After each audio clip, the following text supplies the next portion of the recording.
Army के लोग भी जो रिटायर्ड हैं वो भी नाराज हैं कि साहब शराबबंदी लागू कर दी है। आदरणीय नीतीश कुमार जी शराबबंदी किए, आप लोग की रोजी रोटी पे पेट पे लात मार रही, महंगाई आकाश छू रहा है, बेरोजगारी चरम सीमा पर, चाहे भारतीय जनता पार्टी हो, कांग्रेस हो, राजद हो, सभी राजनीतिक दल एक स्वर से शराबबंदी की। हिमाचल कांग्रेस जीती, गुजरात में भारतीय जनता पार्टी जीती। पदों में क्या बोले थे, 2 करोड़ युवकों को रोजगार देंगे, क्या एक युवक को रोजगार मिला? जनता सब समझ रही है और 2024 में कांग्रेस की सरकार बनी। नीतीश कुमार जी जब से बीजेपी से हटे हैं तब से देखिए कि रोजगार की व्यवस्था हो रही है। कुर्नी उपचुनाव के परिणाम के बाद लगातार बिहार की सियासत शराब और ताड़ीबंदी को लेकर हो रही है। जनता दल यू के नेता हो या फिर सहयोगी हो, सभी लोग यह कह रहे हैं कि कुर्नी की हार कहीं ना कहीं शराबबंदी और ताड़ीबंदी का एक बड़ा कारण भी हो रहा है, बनता हुआ दिख रहा है। मेरे साथ अजीत शर्मा है, कांग्रेस विधायक दल के नेता।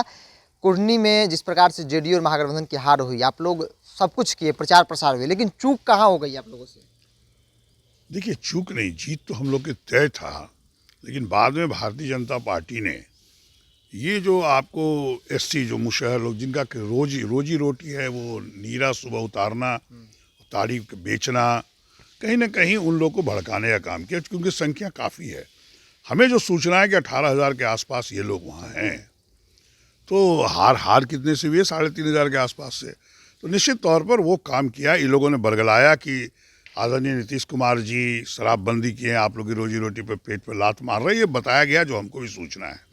लेकिन जब आपको बता दें, शराबबंदी सदन में चाहे भारतीय जनता पार्टी हो, कांग्रेस हो, राजद हो, सभी राजनीतिक दल एक स्वर से शराबबंदी किए थे।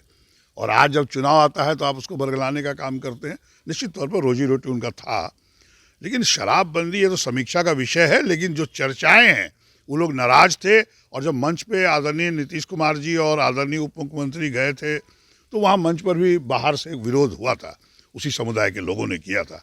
निश्चित तौर पर उस समीक्षा के बाद ही पता चलेगा, लेकिन कुछ हो सकता है कि वह भी कुछ असर हो। आपको नहीं लगता है कि 24-25 अभी बाकी है, पहले उपचुनाव परिणाम आपके विपक्ष में चले गए, तो असर 24-25 पर भी पड़ेगा? नहीं, ये अभी कहना मुश्किल है, लेकिन निश्चित तौर पर अगर ये माहौल बीजेपी अब इस इशू बनाते हैं, ये नीरा और ताड़ी की समस्या और एससी को इस तरह बरगलाएंगे, जैसे कि आज आर्मी के लोग भी जो रिटायर्ड हैं वो भी नाराज हैं कि साहब शराबबंदी लागू कर दी है, चूँकि वो लोग तो सेना में शुरू से पीते रहे हैं, अलाउड है पूरे देश में, तो वो लोग भी नाराज हैं। कहे बहुत बार हमको भी पत्र लिखे थे। निश्चित तौर पर लेकिन असर पड़ेगा ये मैं नहीं कहूँगा, क्योंकि महंगाई आकाश छू रहा है, बेरोजगारी चरम सीमा पर है। तो जनता को तो वो भी चाहिए, रोजगार चाहिए, जो कि माननीय नीतीश कुमार जी जब से बीजेपी से हटे हैं तब से देखिए कि रोजगार की व्यवस्था हो रही है, निकल रहे हैं, रोजगार मिलेगा। इसलिए जनता को चाहिए, मैं आग्रह करूंगा कि आप रोजगार देखिए, महंगाई देखिए। जो झूठ बोल रहे हैं लोग, बरगला रहे हैं, जब सरकार में थे भारतीय जनता पार्टी तब तो उनको ताड़ी नहीं सूझा, नीरा नहीं सूझा, आज सूझ रहा है, क्योंकि उस कास्ट का वोट लेना था, उन्होंने ले लिया, लगता है लिया है, उस समीक्षा के बाद पता चलेगा। एक अंतिम सवाल है आप लोग के लिए, सिर्फ बिहार ही नहीं देश भर में ओवैसी की पार्टी कहीं ना कहीं चुनौती बनती हुई दिख रही है, क्योंकि गोपालगंज देख लीजिए, अब कुरहनी में भी वही हाल होगा, आगे लोकसभा है, विधानसभा है। देखिए, ओवैसी जी जो है वो बी टीम है भारतीय जनता पार्टी का, वो कोई चैलेंज नहीं हमारे, लेकिन अगर वो कुछ भी वोट लेते हैं, 8,000 10,000 जो ले रहे हैं, तो वो तो निश्चित तौर पर महागठबंधन का वोट ले रहे हैं, निश्चित तौर पर नुकसान हो रहा है। तो ये तो भारतीय जनता पार्टी गेम करेगी, ये तो जनता को समझना है कि आज जो भारतवर्ष जब से आज़ाद कराया किसने है, विकास किसने किया, पीएसयूज किसने बनाया, वो पीएसयूज आज भारतीय जनता पार्टी, आदरणीय प्रधानमंत्री बड़े बड़े उद्योगपतियों के हाथ बेच रहे हैं। ये जनता को समझना होगा। निश्चित तौर पर आपको बताएं, समझदार है हमारी जनता, कोई 2024-25 पर असर नहीं पड़ेगा।